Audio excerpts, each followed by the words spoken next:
యెషయా గ్రంథం 41వ అధ్యాయం 9-10 వచనములు కలిసి చదువుకుందాం. యెషయా గ్రంథం 41వ అధ్యాయం 9-10 వచనములు. బూదిగంతముల నుండి నేను పట్టుకొని దాని కొనల నుండి పిలుచుకున్నవాడా, నీవు నా దాసుడవనియు నేను నిన్ను ఉపేక్షింపక ఏర్పరచుకుంటున్నానియు నేను నీతో చెప్పి ఉన్నాను. నీకు తోడై ఉన్నాను. భయపడకము, నేను నీ దేవుడినై ఉన్నాను. దిగులు పడకము, నేను నిన్ను బలపరుతును. నీకు సహాయం చేయవాడని నేనే. నీతి అను నా దక్షిణ హస్తంతో నిన్ను ఆదుకుందును. ప్రార్థన. దయగల తండ్రి, మీ వాక్కులు మాకు అనుగ్రహించమని యేసు నామమున వేడుకొంచున్నాం తండ్రి, ఆమేన్. మనం చదువుకునే లేఖన భాగంలోంచి వచ్చినట్లయితే ఇవి దేవుడు మరి ఇశ్రాయేలు ప్రజలకు ఏదైతే ఆ చెర నుండి దేవుడు ఆ రిస్టోర్ చేసే ఆ వాగ్దానములు, ఆ కృపను దేవుడు ఏ విధంగా ఇవ్వబోతూ ఉన్నారు అనేది మరి ఇక్కడ దేవుడు యొక్క మాటలు మనం చూస్తూ ఉన్నాం. మరి యెషయా గ్రంథం 41వ అధ్యాయం అంతా కూడా మనం చూసినట్లయితే దేవుని యొక్క మాటలు, ప్రోత్సాహకరమైన మాటలు, ఆయన ఏ విధంగా ఆ ప్రజలను తిరిగి చెర నుండి రివైవ్ చేస్తున్నారో, వారిని బలపరుస్తూ ఉన్నారో, ఫిజికల్గా, మెంటల్గా, స్పిరిచువల్గా దేవుని యొక్క వాగ్దానములు, ఆయన మాటలు, ఆయన యొక్క రిస్టరేషన్ ఇక్కడ మనం చూస్తూ ఉన్నాం. అది ఏంటి అని మనం చూస్తూ ఉంటే ఇక్కడ ఏమంటున్నారంటే, నా సేవకుడైన ఇశ్రాయేలు, నేను ఏర్పరచుకొనిన యాకోబు. సో మనమందరము కూడా దేవుని యొక్క సేవకులం, ఆయనను సేవించేవారం, ఆయనను పూజించేవారం, ఆయన మీద మనం ఆనుకునేవారం, ఆయన అధికారము క్రింద మనం జీవించుచున్నవారం. అందుకనే నా సేవకుడవైన ఇశ్రాయేలు అని చెప్తూ ఉన్నారు. అలాగే నేను ఏర్పరచుకునిన యాకోబు. సో మొట్టమొదటిగా ఆయన మనలను పిలిచినారు, ఆయన మనలను ఏర్పరచుకున్నారు. మనము ఆయనను వెదకలేదు.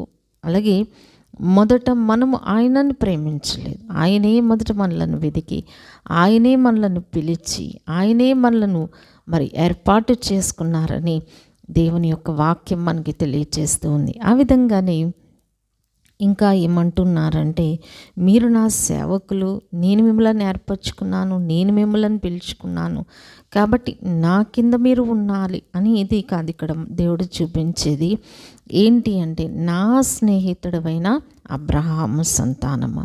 సో ఇక్కడ ఏమంటున్నారు, మొదటి 2 లైన్స్లో సేవకుడు అంటున్నారు, ఏర్పరచుకున్నవాడు అంటూనే ఇక్కడ ఏమని పిలుస్తూ ఉన్నారండి, నా సేవకుడైన అబ్రహాము సంతానమా. అంటే ఇక్కడ నా స్నేహితుడైన అబ్రహాము సంతానమా అంటే దేవుని యొక్క ప్రేమను మనం చూస్తూ ఉన్నాం. అందుకని యోహాను సువార్తలో మనకి తెలుసు కదా, నా ఆజ్ఞలు గైకొనువాడే నన్ను ప్రేమించేవాడు అని చెప్తూ ఉన్నారు. మరి ఆయన స్నేహితుడుగా ఉంటానని తెలియజేస్తూ ఉన్నారు. మీరు నా ఆజ్ఞలు గైకుంటే మీకు స్నేహితుడని ఉంటానని చెప్తూ ఉన్నారు. అంతేకాదు మరి సామెతలు 22:11 కూడా మనం చూస్తున్నాం కదా, హృదయ శుద్ధిని ప్రేమించచ్చు, దయగల మాటలు పలుకోవానికి రాజు స్నేహితుడగును. సో ఆయన మనకి ఆ స్నేహితుడుగా ఏ విధంగా ఉన్నారు, ఆయన యొక్క ప్రేమ, ఆయన యొక్క క్లోజ్నెస్ ఇక్కడ మనం చూస్తూ ఉన్నాం. అంతేకాదు ఇంకేం అని పిలుస్తూ ఉన్నారు, బూదిగంతములను నేను పట్టుకొని దాని కొనల నుండి పిలుచుకొనినవాడా. సో ఆయన మనలను ఏ విధంగా బూదిగంతముల నుండి మనలను పిలుచుకున్నారు.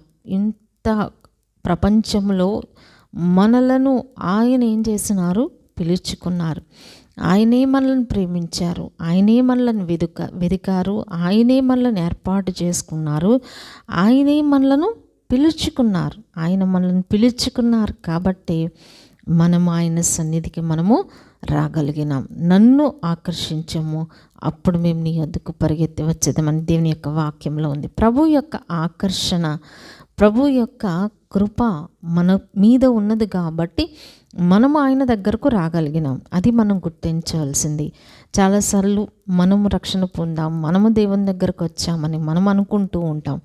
కానీ ప్రభువు మనలను ఆకర్షించినదే, తండ్రి ఆకర్షించిందే, ఎవరు కూడా ఆయన యొద్దకు రాలేరు అని దేవుని యొక్క వాక్యం తెలియజేస్తుంది. కాబట్టి ఆయన యొక్క ఆకర్షణ వలన, ఆయన యొక్క ప్రేమ వలన, ఆయన యొక్క దయ వలన మనము ఆయన దగ్గరకు రాగలిగినాం. అదే ఇక్కడ తెలియచేస్తూ ఉన్నారనమాట.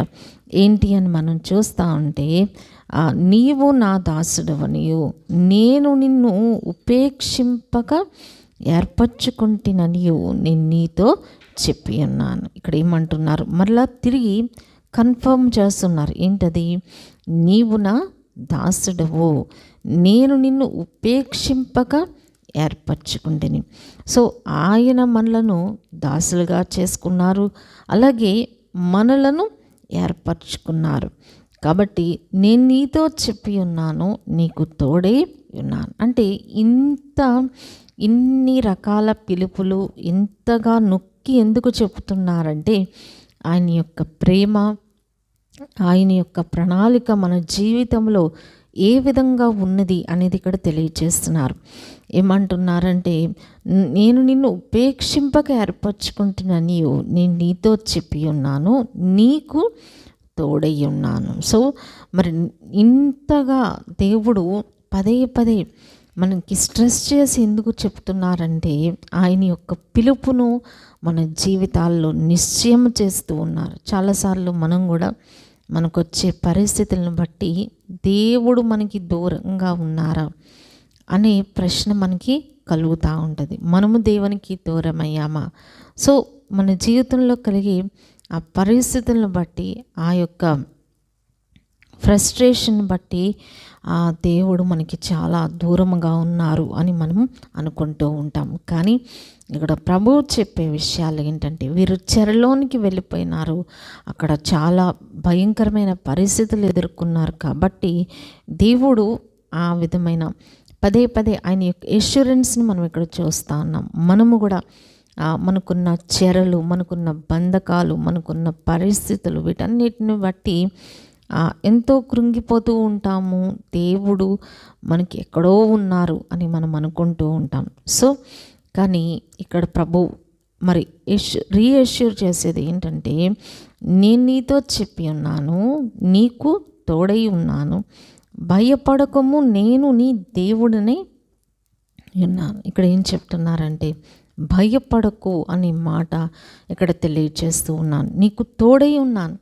దేవుడు మనకి తోడుగా ఉన్నప్పుడు మనము ఈ లోకంలో ఎంతో సురక్షితంగా మనము ఉండగలం. సో దావీదుకు దేవుడు తోడై ఉన్నాడు, అబ్రహాముకు దేవుడు తోడై ఉన్నారు, ఇస్సాకుకు దేవుడు తోడై ఉన్నారు. కాబట్టి ఆ సంవత్సరం విత్తనము వేసి నూరంతల ఫలం పొందినని మనం చూస్తూ ఉన్నాం.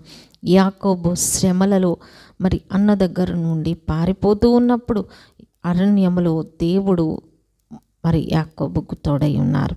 సో ఆయన కూడా ఆ అన్సర్టెనిటీ, ఆ భవిష్యత్తును గురించిన భయం, ఏ విధంగా తన జీవితం ఉండబోతుందో, తండ్రి దగ్గర ఉన్న ఆ సౌకర్యాలన్నీ వదిలి ఒంటరిగా తను పారిపోతున్న పరిస్థితిలో యాకోబుకు చెప్తున్నారు, నేను నీకు తోడై ఉన్నానని.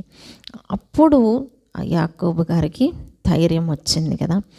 మన జీవితాల్లో కూడా మరి ఈ దేవుడు ఈ దినం మనం ఎలాంటి పరిస్థితులు మనం ఫేస్ చేస్తూ ఉన్నాము, ఎలాంటి ఫ్రస్ట్రేషన్స్లో ఉన్నాము, ఎలాంటి సమస్యలను మనం ఎదుర్కొంటున్నాము, ఎన్నో రకాల భయములు, ఇవన్నీ కూడా మనల్ని చుట్టుముడుతూ ఉన్నప్పుడు దేవుడు మనకిచ్చే వాగ్దానం ఏంటంటే, భయపడకము, నేను నీ దేవుడినై ఉన్నాను. సో దేవుడు మనకు మరలా జ్ఞాపకం చేసే మాట ఏంటంటే, భయపడకు అని ఆ ధైర్యము, అభయాన్ని ప్రభు మనకి దయచేస్తూ ఉన్నారు. నేను నీ దేవుడినై ఉన్నాను, దిగులు పడకము, నేను నిన్ను బలపరుతుము. సో చాలాసార్లు ప్రార్థన మామూలే, వాక్యం మామూలే కదా, కానీ దిగులు, భయము, చింత ఇవన్నీ కూడా మనల్ని ఆవరించేస్తూ ఉంటాయి. మన కుటుంబాల గురించిన భయం, ఆరోగ్యం గురించిన భయం, ఆర్థిక విషయాల గురించిన భయం, ఇవన్నీ కూడా మనల్ని వెంటాడుతూ ఉంటాయి.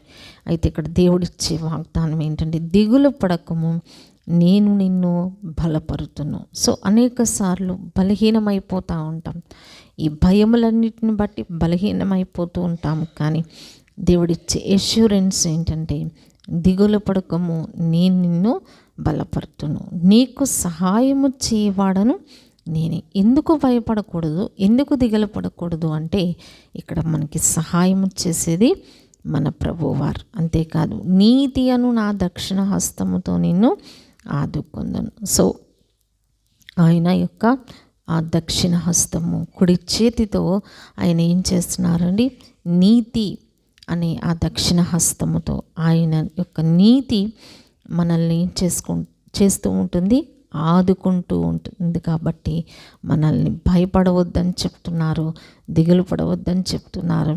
నేను నీకు తోడుగా ఉంటాను, నిన్ను బలపరుస్తాను, నిన్ను నడిపిస్తాను, నీకు సహాయం చేస్తాను అని ఇన్ని వాగ్దానములు దేవుడు మనకి దయచేస్తూ ఉన్నారు. కాబట్టి మనుషులు ఎవ్వరూ ఇవ్వలేని ఇటువంటి నిరీక్షణ, ఇటువంటి ధైర్యము ప్రభు మనకి దయచేస్తూ ఉన్నారు. కాబట్టి మరి ఒకసారి ప్రభు జ్ఞాపకం చేసే విషయం ఏంటంటే, మన జీవితంలో ఎదుర్కొనే పరిస్థితులను బట్టి అనేక రకములైన భయములతో ఆవరించబడి మనం జీవిస్తూ ఉంటాం. అయితే వాటిన్నిటిలో కూడా భయపడవద్దు, నేను నీకు తోడుగా ఉన్నానని మరి ఒకసారి దేవుడు మనకి జ్ఞాపకం చేస్తూ ఉన్నారు. కాబట్టి వేటిని బట్టి మనం భయపడుతూ ఉన్నామో ఆ చింతలన్నీ ప్రభుపై వేసి మనం ధైర్యంగా ప్రభువులో నిరీక్షణ కలిగి మనం జీవించాలని ప్రభు జ్ఞాపకం చేస్తున్నారు. అందుకే 8, 9, 10 వచనాల్లో కూడా మనం చూస్తున్నాం కదా, నా సేవకుడైన ఇశ్రాయేలు అంటూ ఉన్నారు, ఏర్పరచుకొనిన యాకోబు అంటున్నారు, అబ్రహాము స్నేహితుడైన అబ్రహాము సంతానమా అంటున్నారు. అలాగే భూదిగంతముల నుండి పట్టుకొని దాని కొనల నుండి పిలిచేవాడా అంటున్నారు, నీవు నా దాసుడు అంటున్నారు, నేను నిన్ను ఉపేక్షింపక ఏర్పరచుకుంటున్నంటున్నారు.